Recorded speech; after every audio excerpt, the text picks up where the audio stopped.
नमस्कार दोस्तों, आप सभी का अपने YouTube चैनल SMC क्लासेस में हार्दिक स्वागत है।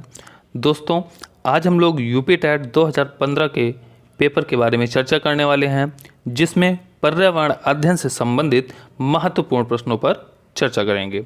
तो चलिए आज का सेशन स्टार्ट करते हैं।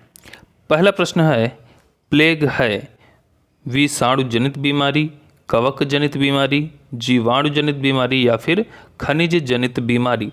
तो जो प्लेग है वो किस प्रकार की बीमारी है? तो दोस्तों, आपको जैसा कि इस फिगर में दिखाई दे रहा है कि प्लेग किससे फैलता है, तो प्लेग जो है ये चूहों से फैलता है। यानी कि प्लेग रोग का जो वाहक है वो कौन है? वो चूहा है। इसमें होता क्या है, ये एक संक्रामक रोग होता है जो कि किसके कारण, किस जीवाणु के कारण फैलता है? पास्चुरेला पेस्टिस के कारण जीवाणु में फैलता है। और इससे क्या होता है कि जो मानव है, मानव का क्या होता है? फेफड़ा, ठीक है, इससे जो है फेफड़ा प्रभावित होता है। तो बात करते हैं कि प्लेग जो है ये किस बैक्टीरिया से फैलती है, यानी कि किससे फैलती है? तो ये क्या है? ये जीवाणु जनित बीमारी है, यानी कि ये जीवाणु से फैलती है। और जीवाणु का नाम क्या है? Pasteurella pestis. ठीक है, नेक्स्ट क्वेश्चन पे चलते हैं। अगला जो क्वेश्चन है, गैसीय अपशिष्ट है सब्जी एवं फलों के छिलके, घरों की नालियों का गंदा पानी, खेत खलिहानों से निकलने वाला कचरा, लकड़ी कोयला से जलने वाला धुआं। तो जो गैसीय अपशिष्ट है ये क्या है? ये लकड़ी कोयला से जलने वाला धुआं जो है ये किस कैटेगरी में आता है? ये गैसीय अपशिष्ट की कैटेगरी में आता है। जिससे कि क्या होता है, मुख्यतः हमारा जो एयर पॉल्यूशन होता है, ठीक है, जो हमारी वायु है, वायु हमारी क्या हो जाती है? प्रदूषित हो जाती है। ठीक है, एयर पॉल्यूशन इससे फैलता है। इसके बाद में अगले प्रश्न पे चलते हैं। अगला प्रश्न है हमारा कि निम्नलिखित में से कौन से पौधे दूर दूर प्रसारित होंगे? पहला है बीजाणु द्वारा प्रकीर्णित पौधे, दूसरा है बीज द्वारा प्रकीर्णित पौधे, तीसरा है फल द्वारा प्रकीर्णित पौधे, चौथा है कायिक जनन द्वारा वितरित। तो इस प्रश्न का जो सही आंसर होगा वो क्या होगा? फल द्वारा प्रकीर्णित पौधे। ठीक है, अगले प्रश्न पे चलते हैं। अगला जो हमारा प्रश्न है, एक जीव लाभ लेता है बगैर दूसरे सहवासी जीव को प्रभावित किए तो कहलाता है। पहला है परजीवी, दूसरा है सहभोजी, तीसरा है मृतोपजीवी, चौथा ऑप्शन है सहजीवी। तो इस क्वेश्चन का जो सही आंसर हो जाएगा वो हमारा कौन सा हो जाएगा? ये हो जाएगा सहभोजी। देखो क्या कह रहा है कि जब एक जीव लाभ लेता है बगैर दूसरे सहजीवी जीव को, किसको? सहजीवी जीव को प्रभावित किए हुए। अगर सहजीवी जीव यहाँ पे नहीं होता तो इसका आंसर क्या होता है? सहजीवी। ठीक है, जब कोई भी जीव लाभ लेता है यानी कि बिना किसी को हानि पहुँचाए अगर वो लाभ लेता है और साथ ही साथ दूसरे जीव को भी लाभ लेता है और दूसरे को भी प्रदान करता है, तो हमारा क्या हो जाता है? वो हो जाता है सहजीवी। लेकिन यहाँ पे क्या है कि वो दूसरे सहजीवी जीव को प्रभावित करता है, तो इसे हम क्या कहेंगे? इसे हम कहेंगे सहभोजी। ठीक है, अगले प्रश्न पे चलते हैं। अगला जो प्रश्न है, जब मोर सांप को खाता है, सांप कीड़ों को खाता है और कीड़े हरे पौधों को खाते हैं, तो मोर का पोषण तल है। देखो मोर किसे खा रहा है? सांप को खा रहा है, यानी कि मोर ये हो गया। मोर किसे खा रहा है? सांप को। फिर क्या कह रहा है? सांप किसे खा रहा है? सांप खा रहा है कीड़ों को, सांप खा रहा है कीड़ों को। और कीड़े किसे खा रहे हैं? कीड़े खा रहे हैं हरे पौधे। ठीक है, कीड़े किसे खा रहे हैं? हरे पौधों को खा रहे हैं। तो मोर का पोषण स्थल बताना है। देखो भाई, जो हरे पौधे होते हैं वो हमारे क्या होते हैं? वो होते हैं उत्पादक। हरे पौधों को कौन खाता है? प्राथमिक उपभोक्ता। फिर प्राथमिक उपभोक्ता को कौन खाता है? द्वितीयक उपभोक्ता। और द्वितीयक उपभोक्ता को कौन खाता है? तृतीयक उपभोक्ता। ठीक है, तो यदि हम इसका ऑप्शन के अकॉर्डिंग देखें तो ऑप्शन में क्या है? प्राथमिक उपभोक्ता, अंतिम अपघटक, प्राथमिक अपघटक और खाद्य पिरामिड के शीर्ष पर। देखो अपघटक वाला तो ऑप्शन यहाँ पे दोनों गलत हो जाएंगे, तो ये बी ऑप्शन भी गलत हो जाएगा और सी वाला भी ऑप्शन गलत हो जाएगा। जो प्राथमिक उपभोक्ता है वो कौन होगा? वो होंगे कीड़े। ठीक है, क्योंकि वो किससे खा रहे हैं? हरे पौधों को। जो हरे पौधों को खाएगा वो किस कैटेगरी में आएगा? प्राथमिक उपभोक्ता की कैटेगरी में आएगा। जबकि मोर का पोषण तल पूछा गया है तो ये हो जाएगा कैंसिल। और मोर क्या है? मोर एक तृतीयक उपभोक्ता है। और जब हम खाद्य पिरामिड बनाते हैं, जब हम पिरामिड को बनाते हैं दोस्तों, तो पिरामिड में सबसे नीचे क्या आता है? सबसे नीचे उत्पादक आता है, फिर प्राथमिक उपभोक्ता आता है, फिर द्वितीयक, और फिर सबसे अंत में यानी कि शीर्ष पे क्या आता है? तृतीयक उपभोक्ता आता है। तो मोर जो है तृतीयक उपभोक्ता है, इसलिए मोर कहाँ होगा? खाद्य पिरामिड के शीर्ष पर होगा। ठीक है, अगले प्रश्न पे चलते हैं दोस्तों। तो ये वाला प्रश्न आप सभी को समझ आ गया होगा कि जो तृतीयक उपभोक्ता होता है वो कहाँ होगा, वो शीर्ष पे होगा, या फिर जो उच्च मांसाहारी होता है वो सदैव शीर्ष पर रहता है। तो चलते हैं अगले प्रश्न की ओर। अगला प्रश्न है, निम्नलिखित में से कौन सा कायांतरित सेल का उदाहरण है। जैसा कि आपको रॉक्स का साइकिल आपको दिखाई दे रहा होगा, ये है हमारा ज्वालामुखी। ठीक है, जब ज्वालामुखी का उद्गार होता है तो फिर इससे क्या हुआ, इससे जो है आग्नेय चट्टानों का निर्माण हुआ। आग्नेय चट्टानें जब ये टूटती हैं, फिर धीरे धीरे धीरे धीरे धीरे धीरे इनका ये किस में कन्वर्ट होती हैं, अवसादी में कन्वर्ट होती हैं। फिर अवसादी से किस में कन्वर्ट होती हैं, ये रूपांतरित में कन्वर्ट होती हैं। ठीक है, तो पूछा गया है निम्नलिखित में से कौन सा कायांतरित सेल का उदाहरण है। पहला है बलुआ पत्थर, दूसरा है ग्रेनाइट, तीसरा है संगमरमर, चौथा है चूना पत्थर। तो कायांतरित सेल को हम और एक और नाम से जानते हैं, इसको हम क्या बोलते हैं, इसको हम बोलते हैं रूपांतरित सेल। ठीक है, इसको हम रूपांतरित सेल भी बोलते हैं। तो इस प्रश्न का जो सही आंसर होगा वो हमारा क्या होगा, वो हो जाएगा हमारा संगमरमर। ठीक है, क्योंकि कायांतरित सेल पूछी गई है तो कायांतरित सेल का उदाहरण क्या है, संगमरमर। संगमरमर किसका रूपांतरण है, तो संगमरमर जो है वो चूना पत्थर का रूपांतरण है। यानी कि जब जो चूना पत्थर है वो किस में कन्वर्ट हो जाता है, वो संगमरमर में या मार्बल में परिवर्तित हो जाता है। ठीक है, अगले प्रश्न पे चलते हैं। अगला जो हमारा प्रश्न है, महासागरों में निम्न में से कौन सा लवण सर्वाधिक मात्रा में पाया जाता है। देखो, अगर हम महासागर की बात करते हैं तो दोस्तों सभी को पता है महासागरों की संख्या कितनी है, वैसे तो 4 है लेकिन हम लोग क्या पढ़ते हैं 5। ठीक है, कौन कौन से, पहला है हमारा प्रशांत महासागर जो कि यहाँ पे है, दूसरा है हमारा हिंद महासागर जो कि यहाँ पे है, तीसरा है अटलांटिक महासागर। ठीक है, तीसरा कौन सा है, अटलांटिक महासागर जो कि इस नंबर पे है। चौथा है हमारा आर्कटिक या अंटार्कटिक। अगर हम 5 पढ़ेंगे तो अंटार्कटिक हो जाएगा और ये आर्कटिक हो जाएगा ऊपर। ये जो चौथा है इसे हम दक्षिणी महासागर भी कहते हैं। कई मनोवैज्ञानिकों का है, जो कई भूवैज्ञानिक हैं उनका मानना है कि ये जो चौथा वाला सागर है यानी कि आर्कटिक सागर या आर्कटिक महासागर, इसको महासागरों की कैटेगरी में नहीं शामिल किया जाता है। ठीक है, तो मुख्य रूप से अगर देखा जाए तो 4 हैं। वैसे जो वनडे एग्जाम होते हैं उसमें महासागरों की संख्या कितनी बताई गई है उसके अकॉर्डिंग हमें 5 टिक करना है। तो हमें जो क्वेश्चन है, हमारा क्वेश्चन क्या कहा गया है, क्वेश्चन ये पूछा गया है कि ऐसा कौन सा महासागर है जिसमें या महासागरों में निम्न में से कौन सा लवण सर्वाधिक मात्रा में पाया जाता है। यानी कि जो महासागर होते हैं उसमें सबसे ज़्यादा कौन सा लवण पाया जाता है। आपको ऑप्शन दिए गए हैं magnesium sulphate, calcium sulphate, magnesium chloride या सोडियम क्लोराइड। तो इस क्वेश्चन का जो सही आंसर होगा वो क्या होगा, सोडियम क्लोराइड। यानी कि इसको जिसे हम किस नाम से जानते हैं, NaCl के नाम से भी जानते हैं। ठीक है, सबसे ज़्यादा जो है इसकी मात्रा इसमें पाई जाती है। अगर हम मात्रा की बात करें तो जो महासागरीय जल होता है उसमें सोडियम क्लोराइड की मात्रा कितनी पाई जाती है, तो इसमें जो है 35 ग्राम पर लीटर। ठीक है, यानी कि 1 लीटर में कितना, 35 ग्राम जो है सोडियम क्लोराइड पाया जाता है।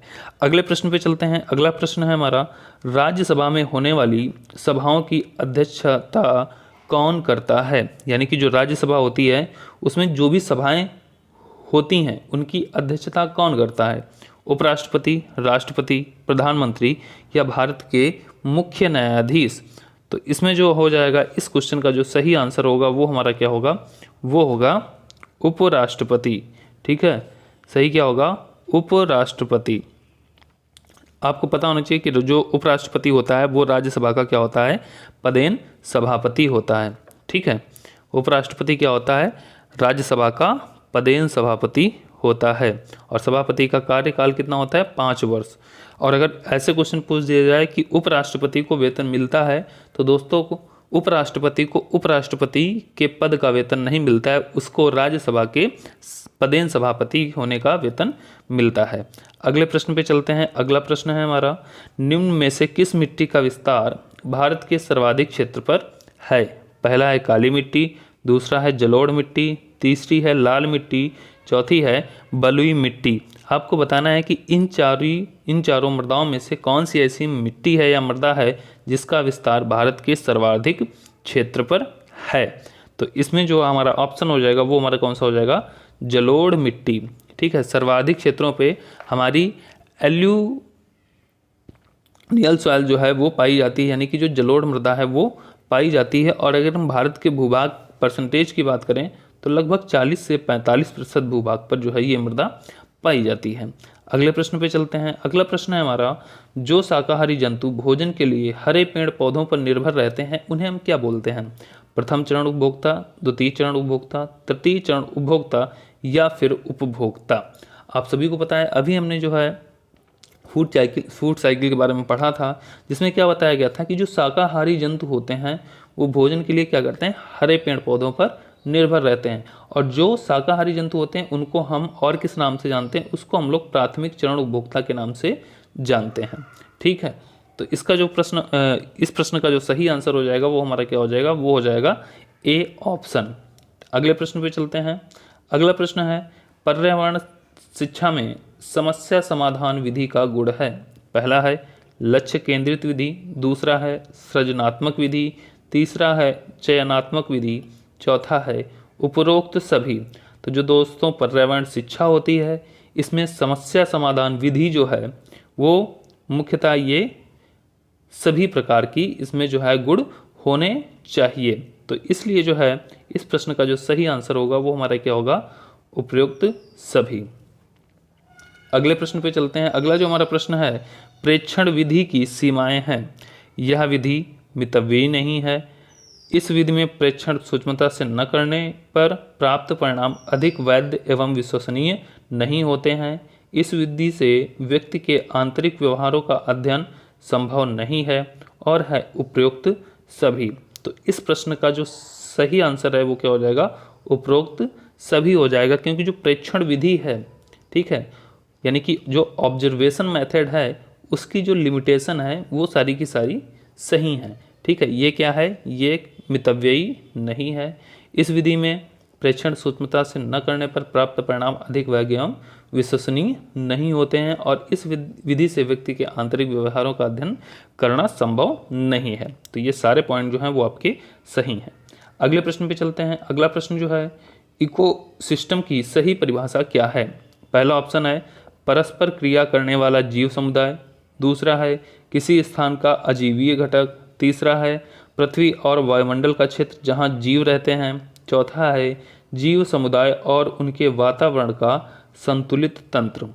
तो इकोसिस्टम की जो सही परिभाषा है वो हमारा क्या हो जाएगा, वो हो जाएगा जीव समुदाय और उसके वातावरण का संतुलित तंत्र। ठीक है, हम सभी जानते हैं कि जो पारिस्थितिकी तंत्र है ये एक प्राकृतिक इकाई है और इसमें जो है जैविक और अजैविक दोनों घटक इसमें शामिल किए जाते हैं। ठीक है, जहाँ पे जैविक और अजैविक घटक दोनों मिलेंगे वहीं पे क्या होगा, वहीं पे वातावरण का संतुलित तंत्र बनेगा और वहीं पे क्या होगा, जीव समुदाय का भी एक संतुलित तंत्र उभर के आएगा। तो जो इकोसिस्टम की सही परिभाषा है वो हो जाएगी हमारा डी ऑप्शन। अगले प्रश्न पे चलते हैं। अगला प्रश्न है हमारा, मानव विकास के क्रम में दो पैरों पर चलने का सबसे बड़ा लाभ है। पहला है शरीर को अच्छी प्रकार आधार देना, दूसरा है शरीर का भार कम होना, तीसरा है हाथ स्वतंत्र रूप से मस्तिष्क की आज्ञानुसार कार्य कर सकते हैं, चौथा है अधिक तेज चाल। तो इस प्रश्न का जो सही आंसर हो जाएगा, देखो मानव विकास के क्रम में दो पैरों पर चलने का जो सबसे बड़ा लाभ है वो क्या है, अगर कोई भी व्यक्ति दो पैरों से चलता है तो क्या होगा, उसके हाथ जो हैं वो स्वतंत्र होंगे। ठीक है, यानी कि हाथ स्वतंत्र रूप से मस्तिष्क की आज्ञा अनुसार कार्य कर सकते हैं। ठीक है, जब हाथ हमारे फ्री होंगे तो जो भी हमारा मस्तिष्क कहेगा उसकी आज्ञा अनुसार हम स्वतंत्र रूप से कार्य कर सकते हैं। अगले प्रश्न पे चलते हैं। अगला जो प्रश्न है हमारा, भूकंप की तीव्रता नापने के यंत्र को क्या कहते हैं? पहला है फिजियोग्राफ, दूसरा है सिस्मोग्राफ, तीसरा है कार्डियोग्राफ, चौथा है बैरोग्राफ। तो भूकंप की जो तीव्रता होती है वो किसके द्वारा दोस्तों मापी जाती है? सिस्मोग्राफ के द्वारा मापी जाती है और ये रहा हमारा सिस्मोग्राफ का चित्र। अगले प्रश्न पे चलते हैं। अगला जो प्रश्न है वो है, सूर्य से निकटतम ग्रह कौन सा है? मंगल, बृहस्पति, शुक्र, बुध। आपको ये सूर्य दिखाई दे रहा है और उसके बाद में छोटे छोटे आपको ग्रह दिखाई दे रहे हैं। अब आपको बताना है कि सूर्य का सबसे निकटतम ग्रह कौन सा है। तो सूर्य का सबसे निकटतम ग्रह कौन हो जाएगा, बुध हो जाएगा। ये है आपका पहले नंबर पे बुध, फिर दूसरे नंबर पे आता है हमारा शुक्र, तीसरे नंबर पे हमारी आती है पृथ्वी, चौथे नंबर पे हमारा आता है मंगल, फिर पाँचवें नंबर पे हमारा आता है बृहस्पति, छठे नंबर पे हमारा आता है शनि, सातवें नंबर पे आता है अरुण और आठवें नंबर पे आता है वरुण। ये रहा हमारा सौरमंडल में सूर्य से बढ़ती दूरी के आधार पर ग्रहों का क्रम। ठीक है, तो सूर्य जो है, सूर्य के सबसे निकट ग्रह कौन सा है, बुध है, और सबसे दूर कौन हो जाएगा, तो वो हो जाएगा वरुण। ठीक है, कौन सा हो जाएगा, वरुण हो जाएगा। और अगर हम बात करें कि हमारे सौरमंडल का सबसे छोटा ग्रह कौन सा है, तो वो भी हमारा क्या हो जाएगा, बुध हो जाएगा। ठीक है, बुध जो है वो हमारे सौरमंडल का सबसे छोटा ग्रह भी है। अगले प्रश्न पे चलते हैं। अगला जो प्रश्न है हमारा, गिर राष्ट्रीय पार्क किस राज्य में स्थित है। ये जो गिर राष्ट्रीय उद्यान है ये कहाँ स्थित है। पहला है राजस्थान में, गुजरात में, मध्य प्रदेश में, महाराष्ट्र में। तो जो गिर राष्ट्रीय उद्यान है ये कहाँ स्थित है, ये गुजरात राज्य में स्थित है। और गुजरात राज्य में कहाँ, तो काठियावाड़ जिले में स्थित है, जिसकी स्थापना कब की गई थी, गिर राष्ट्रीय उद्यान की स्थापना 1965 में की गई थी। और ये किसके लिए फेमस है, तो जो गिर राष्ट्रीय उद्यान है ये बब्बर शेरों के लिए प्रसिद्ध है। ठीक है, किसके लिए, बब्बर शेरों के लिए जो है प्रसिद्ध है। अगले प्रश्न पे चलते हैं। अगला प्रश्न है हमारा, निरीक्षण विधि की विशेषता नहीं है। पहला है यह एक मनोवैज्ञानिक विधि है, दूसरा है यह प्रत्यक्ष अनुभवों पर आधारित है, तीसरा है यह एक बाल केंद्रित विधि है जिसमें शिक्षक एक प्रशासक के रूप में होता है, चौथा है यह विधि विभिन्न सर्वेक्षणों द्वारा अपनाई जाती है। तो जो निरीक्षण विधि है इसकी कौन सी विशेषता नहीं है, तो इसमें आपको बताना है। तो ये क्या हो जाएगा, इसका हो जाएगा सी ऑप्शन। यह एक बाल केंद्रित विधि है जिसमें शिक्षक एक प्रशासक के रूप में होता है। ये जो है निरीक्षण विधि की विशेषता नहीं है। आगे अगले प्रश्न पे चलते हैं। अगला जो प्रश्न है हमारा, निम्नलिखित वाहनीय ईंधनों में से किसको आजकल पर्यावरण स्नेही माना जाता है। पहला है डीजल, पेट्रोल, फिर है द्रवित पेट्रोलियम गैस, और चौथा है संपीड़ित प्राकृतिक गैस। तो इस क्वेश्चन का जो सही आंसर हो जाएगा वो क्या हो जाएगा, संपीड़ित प्राकृतिक गैस। संपीड़ित प्राकृतिक गैस को हम लोग दोस्तों CNG के नाम से जानते हैं, यानी कि कंप्रेस्ड नेचुरल गैस। ठीक है, CNG को जो है पर्यावरण स्नेही माना जाता है। अगले प्रश्न पे चलते हैं। अगला जो हमारा प्रश्न है, किसी पारितंत्र में तत्वों का चक्रण क्या कहलाता है। ठीक है, जो तत्व होते हैं इनका जो चक्रण है, इनकी जो साइकिल है, उसे हम किस नाम से जानते हैं, जैव भू रासायनिक चक्र, भूवैज्ञानिक चक्र, रासायनिक चक्र, या इनमें से कोई नहीं। तो इस प्रश्न का जो सही आंसर हो जाएगा वो हमारा क्या हो जाएगा, जैव भू रासायनिक चक्र, बायोजियोकेमिकल साइकिल। ठीक है, ये है फिगर कि किस तरीके से कौन सा तत्व जो है वो हमारे वातावरण में पाया जाता है, किस तरीके से उसका यूज किया जाता है, किस तरीके से वो पुनः जो है वातावरण में पहुंचता है। इन सारे साइकिल्स का अध्ययन हम लोग किस में करते हैं, तो जैव भू रासायनिक चक्र के अंतर्गत करते हैं। अगले प्रश्न पे चलते हैं। अगला प्रश्न है हमारा, चिपको आंदोलन के प्रणेता थे। पहला है हेमवती नंदन बहुगुणा, दूसरा है सुंदरलाल बहुगुणा, तीसरा है मदर टेरेसा, चौथा है महात्मा गांधी। दोस्तों, तो जो चिपको आंदोलन है इसके प्रणेता कौन थे, तो चिपको आंदोलन के प्रणेता थे सुंदरलाल बहुगुणा। इसमें होता क्या है कि जो चिपको आंदोलन है ये मुख्यतः कहाँ, उत्तराखंड। ठीक है, ये किस राज्य से संबंधित है, उत्तराखंड से संबंधित है। और इसमें होता क्या है, इसमें जब पेड़ों को काटा जाता था तो उस समय लोग जो है पेड़ों से चिपक कर खड़े हो जाते थे और इनकी रक्षा करते थे। तो इसी को एक नाम दिया गया चिपको आंदोलन, यानी कि व्यक्ति जो है इसमें पेड़ों से चिपक कर पेड़ों को बचाते थे या पेड़ों की रक्षा करते थे, इसलिए इसको चिपको आंदोलन नाम दिया गया। और ये जो है इसका विरोध कब से प्रारंभ हुआ, यानी कि चिपको आंदोलन कब से प्रारंभ हुआ, तो ये 1973 से प्रारंभ हुआ था। ठीक है, आगे हम अगले प्रश्न पे चलते हैं। अगला जो प्रश्न है हमारा, इंसुलिन की रासायनिक प्रकृति है विटामिन, प्रोटीन, वसा या कार्बोहाइड्रेट। तो इंसुलिन की जो प्रकृति है वो हमारी कौन सी है, प्रोटीन। ठीक है, सबसे पहले जो है जो सैगर नाम के एक वैज्ञानिक थे, इन्होंने पहले पहले गाय के इंसुलिन के अणु की रचना का पता लगाकर सिद्ध किया कि ये एक पॉलीपेप्टाइल होता है। ठीक है, इंसुलिन क्या होता है? एक पॉलीपेप्टाइल होता है, और जिसके तहत जो सैंगर हैं उन्हें जो है 1958 में नोबेल पुरस्कार भी दिया गया था। तो इसी में बताया गया था कि इंसुलिन ही एक वह प्रथम प्रोटीन है जिसका आधुनिक वैज्ञानिक प्रयोगशाला में संश्लेषण करने में सफल हुए हैं, यानी कि जो आधुनिक वैज्ञानिक हैं उसका संश्लेषण करने में सफल हुए हैं। ठीक है, आगे प्रश्न पे चलते हैं। अगला प्रश्न है हमारा, पौधों में अर्धसूत्री विभाजन होता है मूल शीर्ष में, परागकणों में, तने में या फिर पराग कोश में।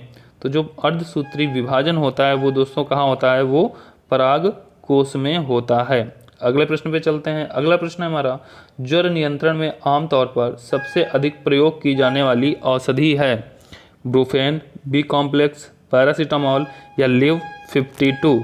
तो दोस्तों जो ज्वर नियंत्रण होता है उसमें सबसे अधिक जो प्रयोग की जाने वाली औषधि है वो कौन सी है? वो है पैरासीटामोल। ठीक है, अगले प्रश्न पे चलते हैं। अगला जो प्रश्न है हमारा, जैविक समुदाय में प्राथमिक उपभोक्ता है मांसाहारी, सर्वाहारी, शाकाहारी, डेट्रीटिवोर। तो जो हमारा जैविक समुदाय है उसमें जो प्राथमिक उपभोक्ता है वो हमारा कैसा होता है? वो होता है शाकाहारी।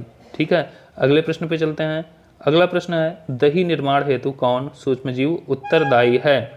पहला है एस्परजिलस, स्ट्रेप्टोकोकस, रेट्रोवायरस, लैक्टोबैसिलस। तो जो दही निर्माणु में जो सूक्ष्मजीव उत्तरदायी होता है वो कौन सा होता है? लैक्टोबैसिलस। लैक्टोबैसिलस के कारण ही जो है दूध से दही का निर्माण होता है। अगले प्रश्न पे चलते हैं। अगला प्रश्न है हमारा, मानव रुधिर वर्ग की खोज सर्वप्रथम किस वैज्ञानिक ने की थी? ठीक है, पहला है लैंडस्टीनर, दूसरा है जेनिक्स, तीसरा है पेंटिन एवं मास्ट, चौथा है कार्ल मार्क्स। तो जो मानव रुधिर वर्ग की जो खोज की थी वो किसके द्वारा की गई थी? लैंडस्टीनर के द्वारा की गई थी। और कब की गई थी? तो ये 1901 में की गई थी, जिसमें रुधिर को 4 वर्गों में डिवाइड किया गया था, ए बी और ओ। ठीक है, अगले प्रश्न पे चलते हैं। अगला प्रश्न है हमारा, प्याज, आलू, अदरक है जड़, तना, अपस्थानिक जड़ें या फिर सल्क पत्र। तो जो प्याज, आलू और अदरक हैं ये किस में आते हैं? ये दोस्तों आते हैं तने के अंतर्गत। किस में आते हैं? तने के अंतर्गत आते हैं। अगले प्रश्न पे चलते हैं। अगला है, एक कोशीय सूक्ष्मजीव है स्पाइरोगायरा, विषाणु, पैरामिश्रम या हाइड्रा। तो जो एक कोशीय सूक्ष्मजीव होता है वो कौन है? वो है पैरामीशियम। पैरामीशियम के साथ में अमीबा भी जो है वो एक कोशिकीय जीव के अंतर्गत आता है। अगले प्रश्न पे चलते हैं। अगला प्रश्न है, निम्न में से कौन सा पादप उत्पाद साबुन का विस्थापन है? आपको बताना है ऐसा कौन सा पादप उत्पाद है जो साबुन का विस्थापन करता है। रुद्राक्ष, रीठा, तेंदु, उपरोक्त सभी। तो इस प्रश्न का जो सही आंसर होगा वो क्या होगा? रीठा। रीठा क्या है? पादप का उत्पाद है जो साबुन का विस्थापन करता है। ठीक है, और रीठा का प्रयोग जो है प्रायः किसके संरक्षण के लिए किया जाता है? तो रीठा का प्रयोग बालों के संरक्षण के लिए किया जाता है। ठीक है दोस्तों, आज का सेशन यहीं पे समाप्त करते हैं। वीडियो कैसी लगी कमेंट करके ज़रूर बताएं, और जो लोग चैनल पर नए हैं वो लोग चैनल को लाइक, शेयर एंड सब्सक्राइब जरूर करें ताकि आगे आने वाली सभी नोटिफिकेशन आपको समय से मिलती रहें।